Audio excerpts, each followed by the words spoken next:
अस्सलाम वालेकुम मेरे यूट्यूब व्यूवर्स, उम्मीद करती हूँ आप सब खैरियत से होंगे। अल्हम्दुलिल्लाह हम भी बिल्कुल ठीक है, अल्लाह का शुक्र।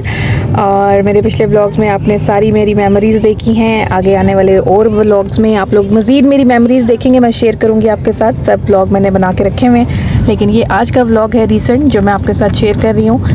देखें वक्त कितनी जल्दी से गुजर जाता है। माशाल्लाह से हमारा शहज़ादा 5 मंथ्स का हो जाएगा 2-3 दिन बाद, और वक्त का गुजरने का पता ही नहीं चलता, इतनी तेज़ी से गुजरा है। जहाँ मेरा वक्त सुबह से रात तक गुजरता नहीं था, और अब मुझे ना सुबह का पता चलता है, ना दिन का, ना रात का। मेरी छोटी सी सहेली है मेरे पास, और मेरे साथ चाय पीते टाइम भी मेरी छोटी सी सहेली होती है। एंजॉय करते हैं माँ बेटा हम दोनों।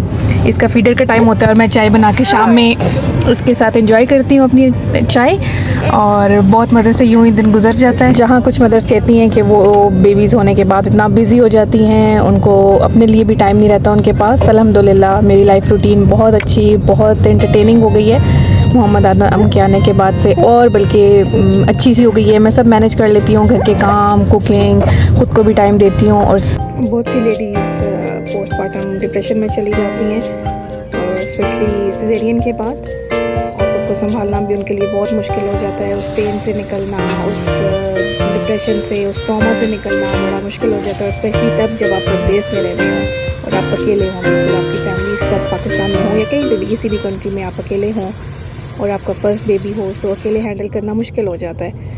सेम सिचुएशन मेरे साथ भी थी। मुझे भी फैमिली बहुत मैं याद करती थी, रोती भी थी इवन के स्टार्टिंग में। और फिर आपका एक जो बॉन्ड होता है हस्बैंड के साथ, न्यू रिस्पॉन्सिबिलिटीज़ आ जाती हैं बच्चों के बाद, ऑफ कोर्स लाइफ चेंज हो जाती है। लेकिन अल्हम्दुलिल्लाह इन्होंने मेरा बहुत साथ दिया है आज भी। बल्कि इन्होंने आके कहा, मैं आदम के साथ लगी हुई थी तो इन्होंने कहा मैं जल्दी से चिकन कोरमा बनाता हूँ, बड़े दिन से मैंने बनाया नहीं है। सो ये आपने देखा ही है। मैंने इनसे कहा था थोड़े से क्लिप लीजिएगा ताकि मैं आपकी रेसिपी शेयर करूँगी, पर इन्होंने जल्दी जल्दी जो क्लिप ले सके वही लिए, और बस लास्ट में ये नान लेकर आए थे, उसके ये सेंटर से हम लोग पीसेस करते हैं वो करके, और फिर हमने मज़ेदार सा चिकन कोरमा एंजॉय किया।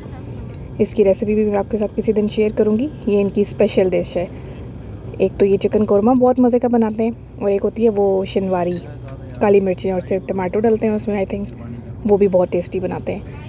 सो बस ये हमने खाया रात का खाना, और फिर खाने के बाद हम लोग थोड़ा चाय पीने के लिए चले गए थे, क्योंकि हमने अपना मी टाइम और जो हम दोनों का आपस का बॉन्ड था वो हमने ख़त्म नहीं होने दिया। जैसे मोहम्मद आदम के आने से पहले की हमारी रूटीन थी, मोहम्मद आदम के आने के बाद भी हमारी जितना हम कर सकते हैं उतना कोशिश करते हैं कि हम अपना टाइम एंजॉय करें, एक दूसरे को वक्त दें। इन न्यू रिस्पॉन्सिबिलिटीज़ के साथ साथ आपने अपने आप को भी कहीं गुम नहीं करना, ये बहुत इम्पॉर्टेंट है। और मैं अपनी तमाम बहनों और भाइयों से यही कहूँगी जो प्रेगनेंसी से गुज़र रही हैं, और आफ्टर प्रेगनेंसी एक न्यू मेहमान के आने के बाद भी मदर्स को स्पेशली अकेला मत छोड़ें, उनको सपोर्ट करें, उनका साथ दें, उनका ख्याल रखें, जो कि बहुत इम्पॉर्टेंट है। और इस टॉपिक पे मैं मज़ीद कुछ और व्लॉग्स भी बनाऊंगी और आप लोगों से शेयर करूंगी अपना एक्सपीरियंस भी, और आप लोग भी मुझे कमेंट्स में बताइएगा कि आप लोगों का कैसा एक्सपीरियंस रहा है। मुझे अपनी दुआ में याद रखिएगा। Thank you so much.